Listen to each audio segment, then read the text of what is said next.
राम राम सोयरे हो. आपल्या मिशा कशा झाल्यात? मिशा नंबर 1 झाल्या की नाही?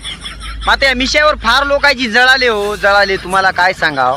बरं ते जाऊ द्या. मी तुम्हाला एक मन सांगतो, ते तुम्ही शांतपणे ऐकायचं आणि शेवटला तुम्हाला जे योग्य वाटेल ते कॉमेंट करायची. सोयरे हो, आपण रस्त्यानं गाडी चालवताना काही जागी कुत्रे राहतात बघा. कुत्रे, त्याला काम राहना, धाम राहना, ते कुठे चलेत हे माहीत राहना, ते काय करालेत हे माहीत राहना, तरी सुद्धा गाडी जाऊ लागली की त्या गाडीच्या मागं भुकतात, त्या गाडीच्या मागं लागतात. ते तसा त्याच्या गाडीचा दोरा तोडून घेतात.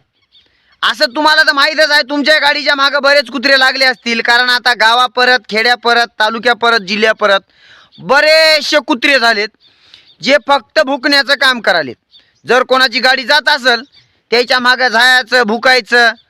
पण एक गोष्ट ध्यानात ठेवा, ते कुत्रे मागं लागतात, भुकतात आणि भुकून मागं लागून दमतात, एवढी जी बाहेर काढतात लापत जाग्यावर बसतात. त्याच्यानं त्या गाडीवाल्या धन्याचं काही वाकडं करणं होईना, हे तर तुम्हाला माहीत आहे. मग त्या गाडीवाल्या धन्यानं आता काय केलं पाहिजे? आपण ज्या ध्येयाकडे चल्या, आपल्याला जिथं गाडी न्यायची आहे ते गाडी सरळ न्यायची. ते कुत्रे मागं लागलेत म्हणून थांबवायचं नाही आणि त्या कुत्र्याकडे लक्ष द्यायचं नाही, कारण ते कुत्रे त्याचं काम करालेत. त्याचं काम फक्त भुकण्याचं आणि लोकायचं देकोना गेलं म्हणून त्याच्या मागं लागण्याचं काम होय. मग आपलं काम काय होय? आपण आपल्या ध्येयापर्यंत जायचं, आपली गाडी थांबवायची नाही आणि त्या कुत्र्याकडे मागं फिरून सुद्धा बघायचं नाही. मग आपण जर त्या कुत्र्याकडे बघलं आणि त्या कुत्र्याला गाडी थांबून हाड मादर 14 उत्तराच्या महिन्यातल्याचं म्हणलं तर त्याला भाव चढून जाते. म्हणून आपण तसं करायचं नाही. आपलं जायचं, आपलं काम करायचं. हे कुत्रे त्याचं काम करतात, यायचं भुकतात, यायच्याकडे आपण लक्ष द्यायचं नाही.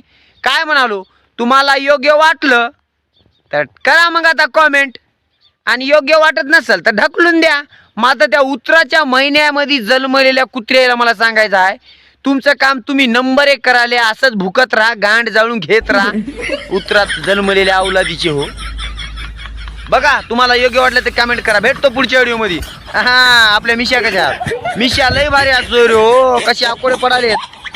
लय जणांची मिशावर जळाली. जाऊ द्या, बघतो सगळ्याची काय का ना. राम राम.